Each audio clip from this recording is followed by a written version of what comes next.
On October 16, 1793, at precisely 12:15 in the afternoon, the blade of the guillotine fell, with a sickening thud severing the head of a woman who had once been the most powerful queen in Europe. The crowd erupted in savage celebration as blood on the wooden platform, marking the end of an era that had lasted over 1,000 years. Marie Antoinette, the Austrian princess who became France's last queen, had met her fate in the most public and humiliating way possible. This moment of brutal finality was merely the culmination of 76 days of psychological torture, public humiliation, and systematic destruction of everything she had once held dear, from the gilded halls of Versailles to a damp, rat-infested cell in the Conciergerie. Antoinette's fall from grace represents one of history's most dramatic reversals of fortune. Her story is not just one of personal tragedy, but a window into the violent birth pangs of the modern world. The woman who died that autumn day bore little resemblance to the radiant queen who had once danced through the mirrored halls of Versailles. Her auburn hair, once elaborately powdered and adorned with feathers and jewels, had been roughly shorn to expose her neck for the executioner's blade. Her hands, which had once held golden scepters and signed royal decrees, were bound behind their back with coarse rope. The transformation was complete. From Marie Antoinette, Queen of France, to prisoner number 280, widow.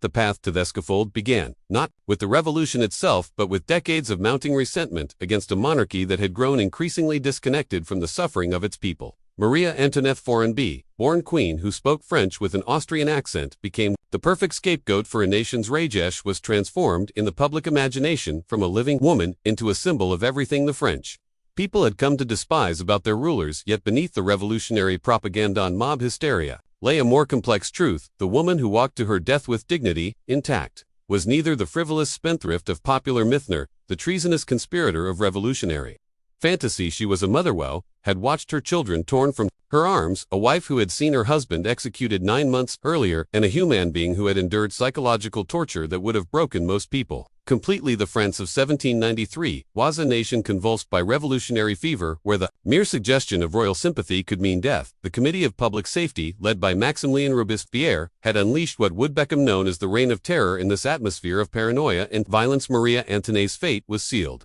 not by evidence of actual crimes, but by the revolutionary government's need for a symbolic victory over the old order. Her trial was a grotesque parody of justice, predetermined in its outcome and designed more as political theater than legal proceeding. The prosecutor, Antoine Fouquier-Tinville, had already prepared her death sentence before the trial began. The evidence against her was largely fabricated, the witnesses coached, and the outcome never in doubt. Yet through it all, Marie Antoinette maintained a dignity that her captors found both infuriating and oddly compelling. The history of Marie Antoinette's final days forces us to confront uncomfortable questions about human nature, the price of political change, and the thin line between justice and vengeance. In an age when the divine right of kings was giving way to the sovereignty of the people, her execution marked not just the end of a life, but the violent birth of the modern democratic ideal. Her blood would water the tree of liberty, but at a cost that continues to haunt us centuries later. This is the story of Antoinette's final terrifying days, a tale of courage in the face of inevitable death, of human dignity preserved against overwhelming odds, and of a woman woe stripped of everything she had ever known, discovered reserves of strength she never knew she possessed. It is a story that reveals both the worst and the best of human nature, played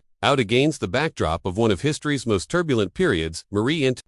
The guillotine began in the opulent corridors of Versailles, where she had lived for 19 years as the embodiment of royal excess. Born an Austrian archduchess in 1755, she had been raised in the sophisticated court of Empress Maria Theresa, where protocol and ceremony governed every moment of daily life. At 14, she was married by proxy to the future Louis XVI in a political alliance designed to strengthen ties between Austria and France, two nations that had been intimate for centuries. When she arrived at Versailles in 1770, the palace was home to over 30 courtiers, servants, and hangers, and all dependent on royal favor. For their survival, the young Dauphine found herself at the center of a world where every gesture was scrutinized, every word analyzed for hidden meaning, and every friendship suspected of political motivation. The rigid etiquette of Versailles required that she be dressed by the highest-ranking lady present each morning, that she never eat alone, and that even her most private moments be witnessed by designated observers. The financial burden of maintaining this elaborate court system was staggering. By the 1780s, the cost of running Versailles consumed nearly half of France's annual budget, while millions of French peasants struggled to afford bread. Marie Antoinette, who had never known want or hardship, became increasingly associated with this extravagance in the public mind. Her love of fashion, gambling, and elaborate entertainments made her an easy target for criticism, especially as France's financial crisis deepened. The Austrian birth made her particularly vulnerable to accusations of foreign influence and treason.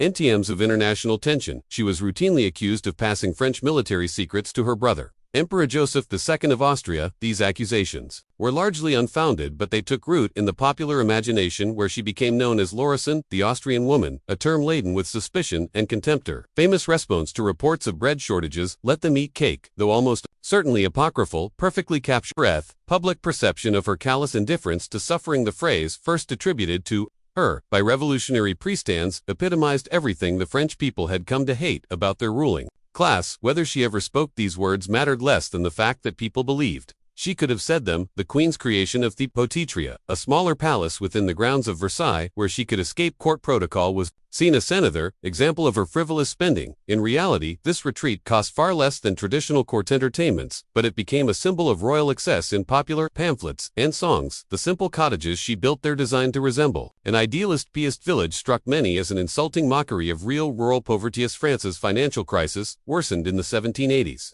Marie Antoinette found herself increasingly isolated at court. Former allies distanced themselves as mounted, and even her own servants began to view her with suspicion. The woman who had once been surrounded by hundreds of eager courtiers gradually found her circle shrinking to a handful of loyal friends who would eventually share her fate. The birth of her children, Maritz in 1778, Louis Joseph in 1781, Louis Charles in 1785, and Sophie in 1786, provided some happiness but also new sources of anxiety. As a mother, she discovered depths of emotion that court life had never allowed her to explore. Her fierce protection of her children would later become both her greatest strength and her most exploitable weakness during the Revolution. The political crisis that would ultimately destroy the monarchy was already brewing by the late 1780s. Participation in the American Revolution had pushed the nation to the brink of bankruptcy, while enlightened ideas about individual rights and government accountability spread throughout educated society. Marie Antoinette focused on her family, and court life remained largely oblivious to these gathering storm clouds until it was far too late to change course.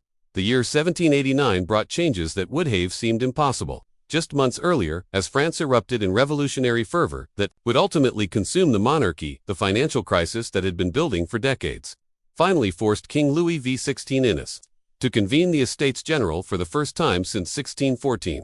Inadvertently providing a platform for revolutionary ideas that had been percolating in salons and coffee house sacros. The nation, Maria Antoinette, watched with growing alarm as the traditional order began to crumble around her. The early months of the revolution were marked by what seemed like manageable political reforms, but Marie Antoinette recognized the existential threat they posed to everything she had known when the Third Estate broke away to form the National Assembly in June 1789. Declaring themselves the true representatives of the French people, the Queen urged her husband to use military force to disperse them. Her advice, ignored by the vacillating king, would later be cited as evidence of her counter-revolutionary activities. The storming of the Bastille in July 14, 1789 sent shock waves through Versailles and marked the point of no return for the old regime. Marie Antoinette, upon hearing the news, reportedly declared that the monarchy faced its greatest crisis since the religious wars of the 16th century. The symbolic power of the event, common citizens attacking a royal fortress, demonstrated that the traditional boundaries between ruler and ruled had been permanently shattered.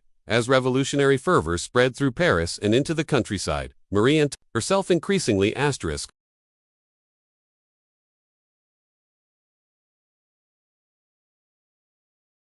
portrayed as the evil genius behind royal resistance to reform. Pamphlets depicting her as a depraved schemer circulated freely, often containing pornographic imagery that reduced the Queen to a collection of the most vile stereotypes about female sexuality and foreign influence. These publications, known as libel, created a public image of Marie Antoinette that bore no resemblance to reality, but proved devastatingly effective in turning popular opinion against her. The October days of 1789 brought the reality of revolutionary violence directly to Versailles, when thousands of Parisian women, angry about bread shortages, marched to the palace demanding action. Marie Antoinette spent a terrifying night listening to the sounds of mob violence echoing through thick riders as revolutionaries broke into the palace and murdered two of her guards. The graphic brutality of these seckelings, with the victims' heads displayed on pikes outside her windows, gave her a preview of the fate that awaited those who opposed the revolution. Forced to relocate to the Tuileries Palace in Paris, the royal family found themselves prisoners and all but names, surrounded by hostile crowds and revolutionary guards who showed them barely concealed contempt.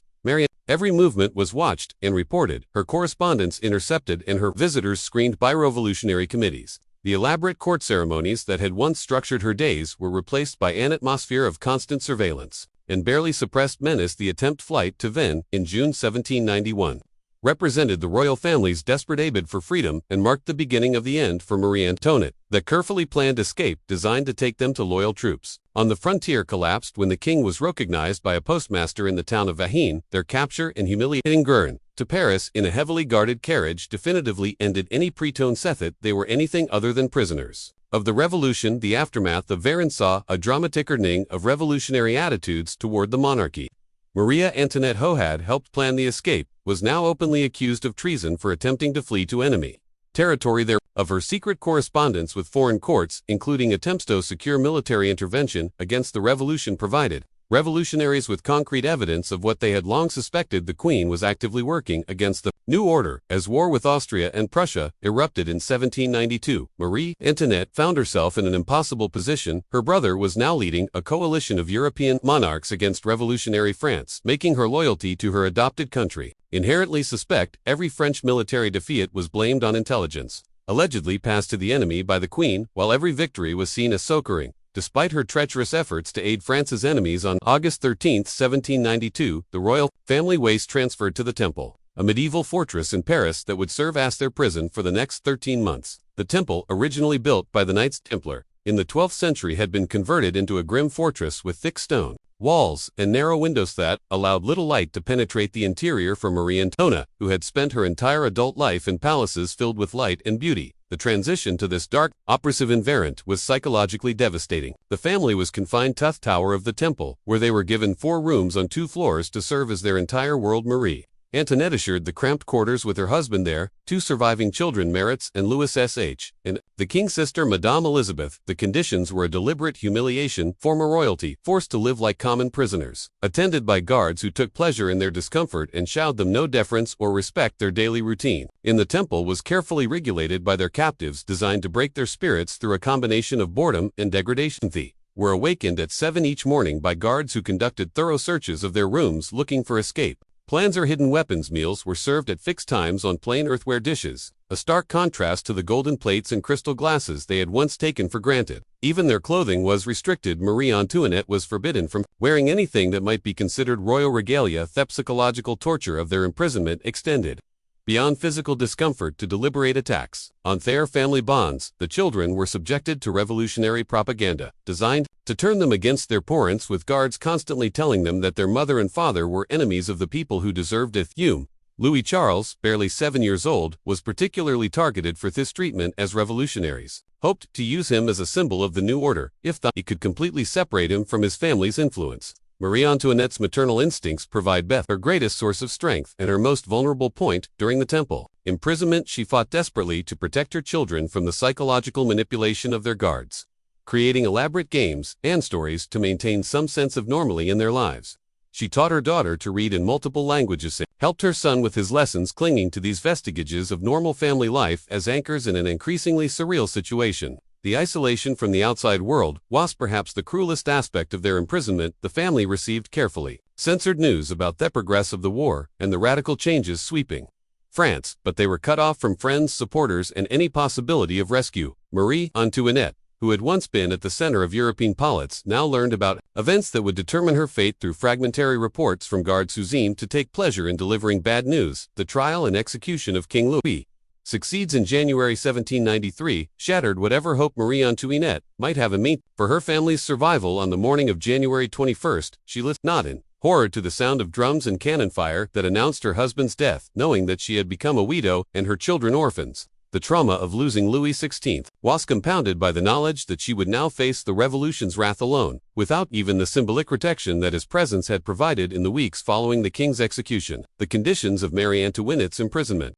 became increasingly harsh. She was moved to smaller, more isolated quarters, and subjected to constant interrogation about her alleged correspondence with foreign enemies. Her children were gradually separated from her, with young Louis shall eventually taken away completely to be raised by revolutionary Ardians who sought to erase all traces of his royal heritage. The deterioration Marie Antoinette's physical and mental health during this period was visible to all who saw her. Her hair, when crowning glory, began to turn gray and fall out from stress and poor nutrition. She suffered from irregular bleeding, severe headaches, and what her captors dismissed as hysteria, but was more likely the result of profound trauma and despair. Yet through it all she maintained an outward dignity that frustrated her guards and impressed even her enemies. On August 1, 1793, at 2 o'clock in the morning, Marie Antoinette was awakened by guards and informed that she was being transferred to the concierge, the notorious prison attached to the Palace of Justice in Paris. The timing of the transfer in the dead-of night was deliberate, designed to prevent any possible rescue attempt, and to emphasize her complete powerlessness. As was led away from the temple, she turned for one last look at the windows where her children slept, not knowing she would never see them again.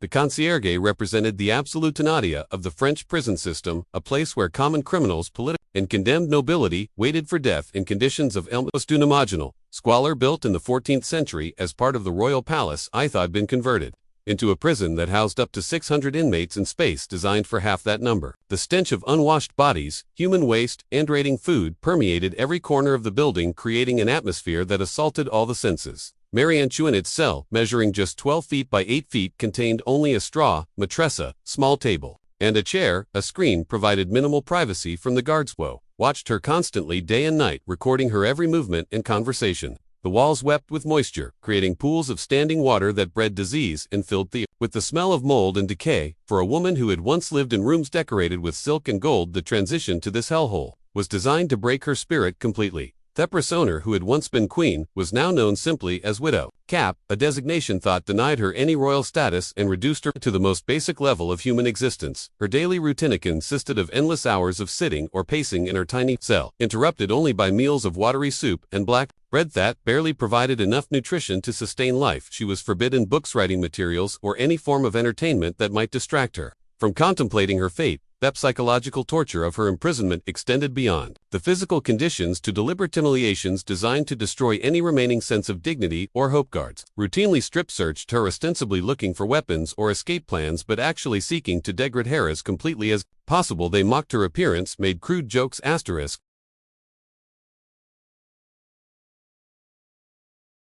about her alleged sexual activities, and forced her to listen to detailed accounts of the executions of her friends and supporters. The presence of fellow prisoners in adjoining cells provided little comfort, as many warier common criminals who resented her privileged background or political prisoners who blamed her for their own predicament conversations were monitored by informants planted among the prisoners, making any human connection dangerous. For both parties, Marie Antoinette learned to speak only when necessary and to trust no one, a lesson that added psychological isolation to her physical confinement. Her health deteriorated rapidly under these conditions, with witnesses noting her dramatic weight loss, the premature graying of her hair, and the hollow look in her eyes that spoke of profound despair. She suffered from chronic diarrhea, possibly due to contaminated food or water, and experienced irregular bleeding that may have been caused uterine cancer or simply the extreme stress of her situation. Her requests for medical attention were generally ignored or treated as attempts to gain sympathy. The knowledge that her children remained imprisoned in the temple, subjected to revolutionary indoctrination designed to turn them against her memory, added another layer of anguish to her daily existence.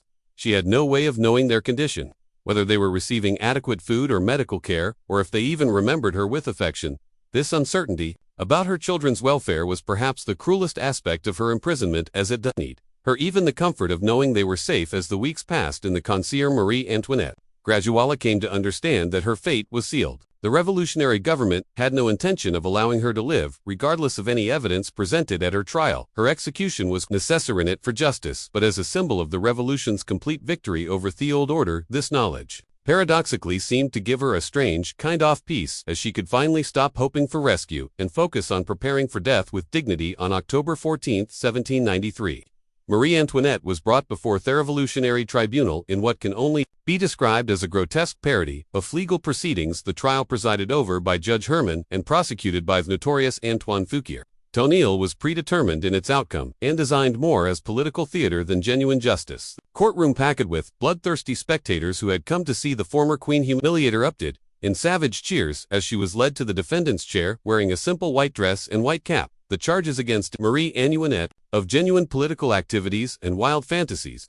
concocted by revolutionary propagandists. She was accused of sending military secrets to Austria, conspiring with foreign enemies to invade France, corrupting her son to overthrow the constitutional government, and maintaining treasonous correspondence with Emigre, plotting counter-revolution. While some of these charges contained elements of truth, she had indeed corresponded with foreign courts. The evidence presented was largely fabricated or taken out of context. Fouquier-Tinel, known as the bloodthirsty prosodica of the Revolutionary Tribunal, had already prepared Marie Antoinette's sentence before the trial began. His opening statement painted her as a monster of depravity, who had systematically worked to destroy France from within, describing her as an Austrian woman hungry for the blood of Frenchmen who had used her position to betray the nation that had welcomed her. Prosecutors' inflammatory rhetoric was designed to inflame the spectators and provide legal justification for a decision that had already been made. The witnesses called against Marie Antoinette were a collection of disgruntled servants, former courtiers seeking to save their own lives, and political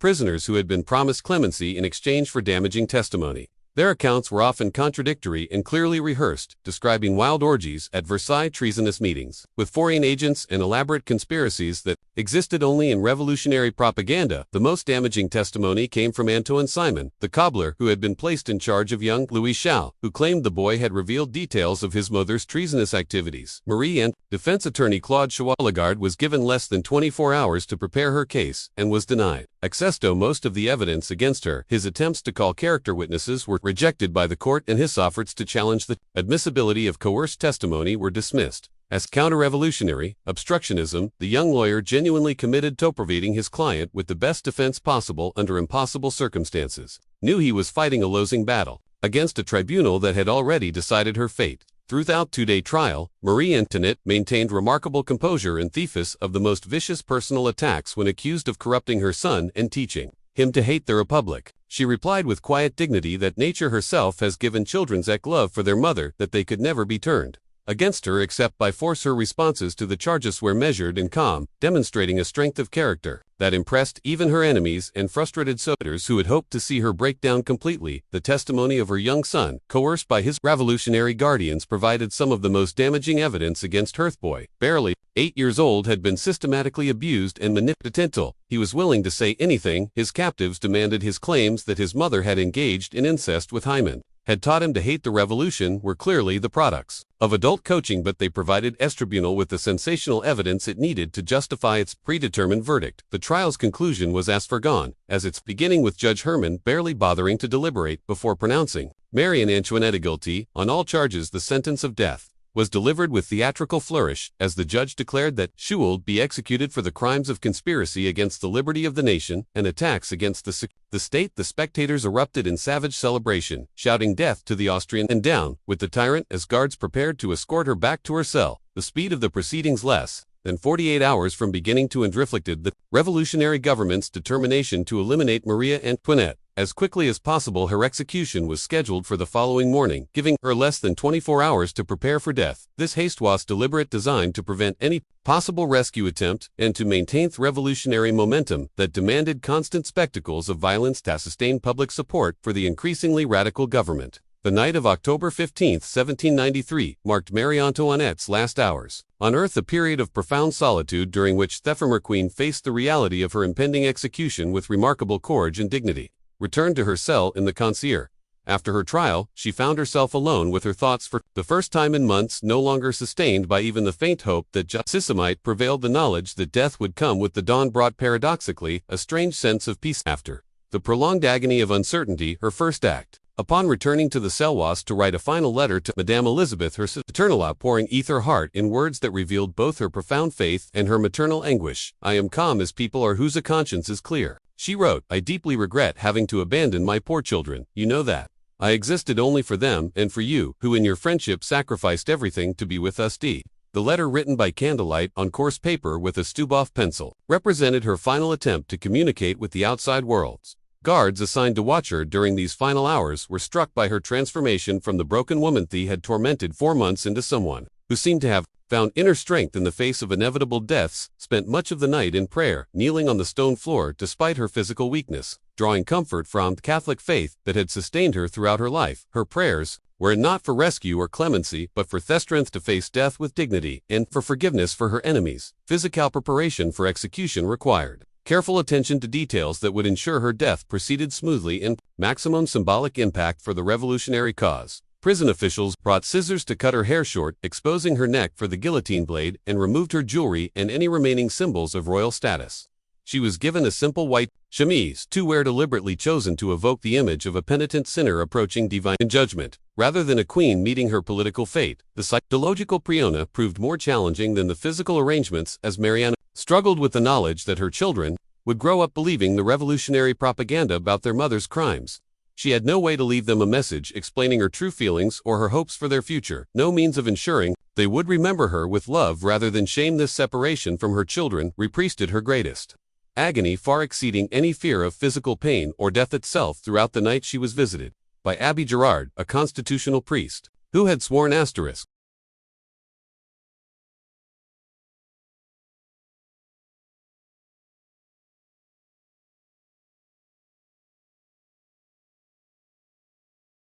allegiance to the revolutionary government, but still offered what comfort he could to condemned prisoners. Marie Antoinette, who had hoped for a priest loyal to Rome rather than the revolution, initially rejected his ministrations, but eventually accepted. His presence is better than facing death completely alone. Their conversations, conduct in whispers to avoid disturbing the guards, focused on forgiveness and redemption, rather than politics or regret. Her final meal, served at midnight, consisted of a small piece-off chicken and a glass of wine, luxuries by connoisseur standards, but hardly a feast worthy of a former Queen's Last Supper. She ate slowly and deliberately, perhaps avoiding these final tastes of life, or simply trying to maintain some semblance of normal routine in these most abnormal circumstances.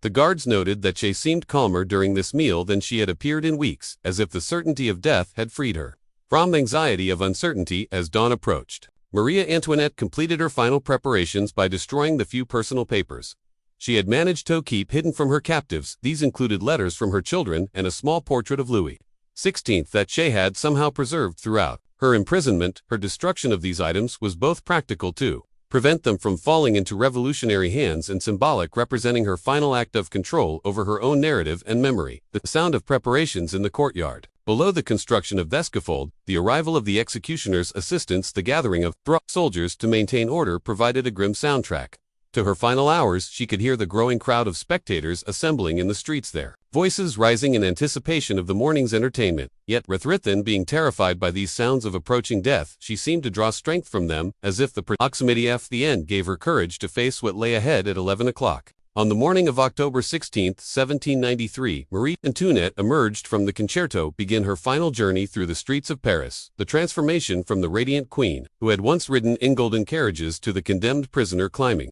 into a rough wooden cart, was so complete that many spectators barely recognized her. Her hair, now completely gray and roughly cut, was partially concealed by a white cap, while her hands were bound behind her back with coarse rope that cut into her. The cart that would carry her to the scaffold was deliberately chosen to maximize her humiliation, a vehicle typically used for transporting common criminals and farm animals, rather than passengers of any distinction. She was forced to sit on a simple wooden plank with no back support, making it difficult to maintain her balance as the cart lurched over the cobblestone streets. The executioner, Charles Sanson, sat beside her, while two priests accompanied them to provide what spiritual comfort they could. During the 45-minute journey through it from the Concierge to the Place de la Revel had been carefully planned to take Marie Antoinette through the most densely populated areas of Paris, ensuring maximum exposure to the hostile crowds that lined the streets. Thousands of spectators had gathered along the route, many having waited since dawn for the opportunity to see the former queen in her final moments of life. Their reactions ranged from savage celebration of curious indifference, but few showed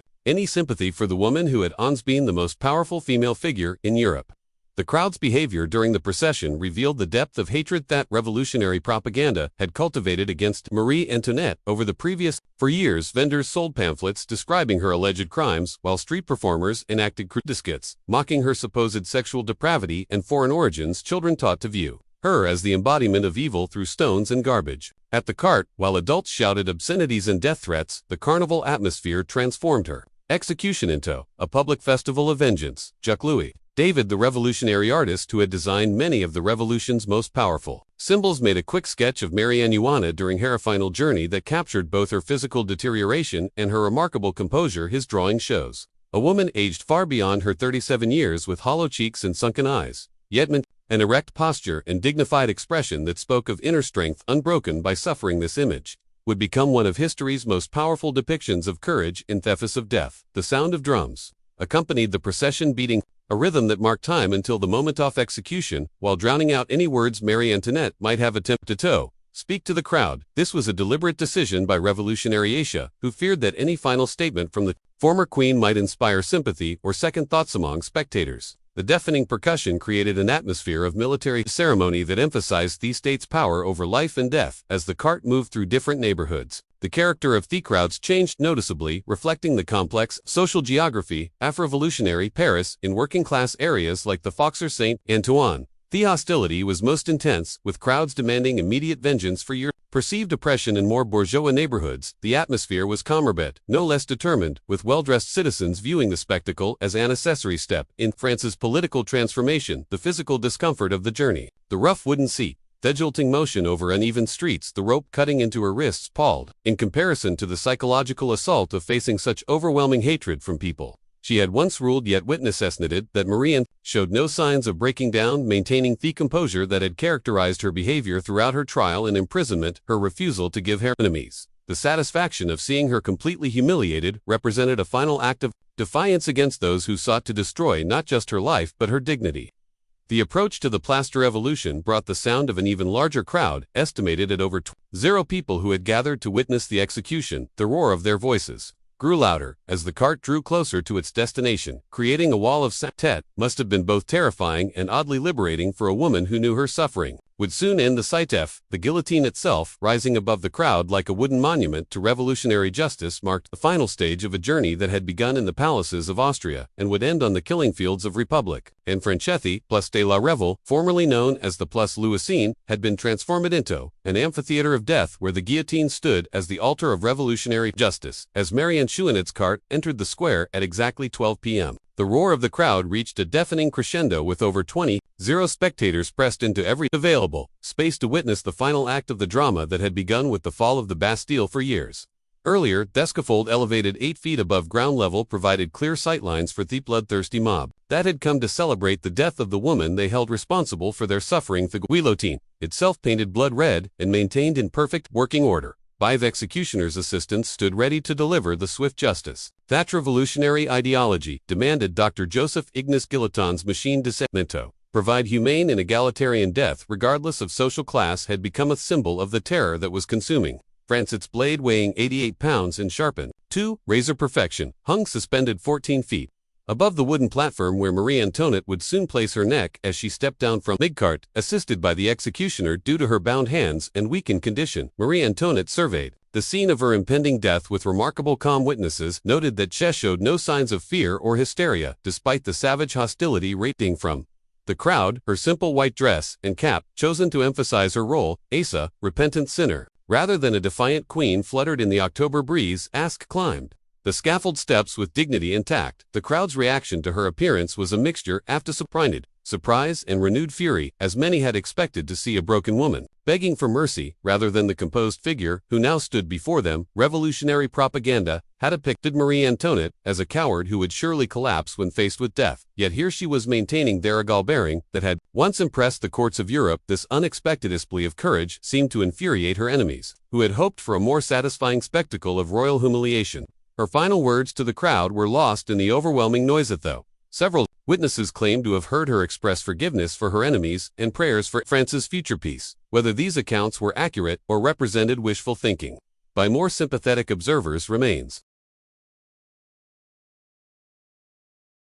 unknown, but they reflect the legend of dignity that began to form around Heroin before her death. What is certain is that she refused to deliver the kind of dramatic final speech that might have satisfied either her supporters or her enemies. Most famous incident of these final moments occurred when Marie Antoinette accidentally stepped on the foot of her executioner, Charles Rissonas. She approached the guillotine. Her immediate response, "Pardon me, sir, he meant not to do it," was witnessed by multiple observers and became emblematic of her refusal to abandon the courtesan consideration for others that had defined her character. Throughout her life, even facing death, she instinctively apologized for causing discomfort to another human being. The technical preparation for execution proceeded with practiced efficiency, as Sanson and his assistants removed her cap, exposing thoroughly cut gray hair beneath, and positioned her body for the blade. The crowd fell silent for the first time that day, creating an eerie quiet broken only by the sound of the guillotine's mechanism being prepared and the whispered prayers of the condemned woman. This moment of silence seemed to acknowledge the magnitude of what was about to occur. The death of the last queen of France at exactly 12:15 p.m. The blade fell with the sickening thud that had become the soundtrack of the terror, severing Marie Antoinette's head cleanly from her body in a fraction of a second.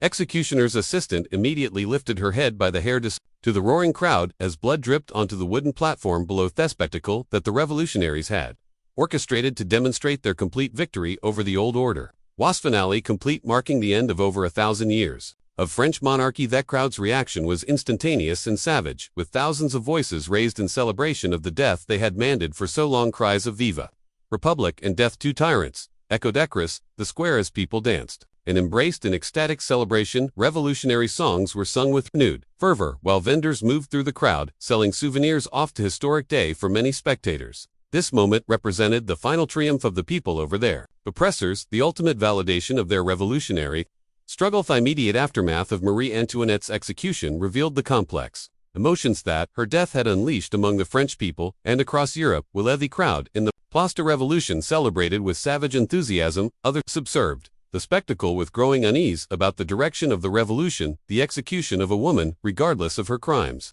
struck many as crossing a line that civilized society should not breach, foreshadowing the widespread revulsion that would eventually turn European opinion against revolutionary France.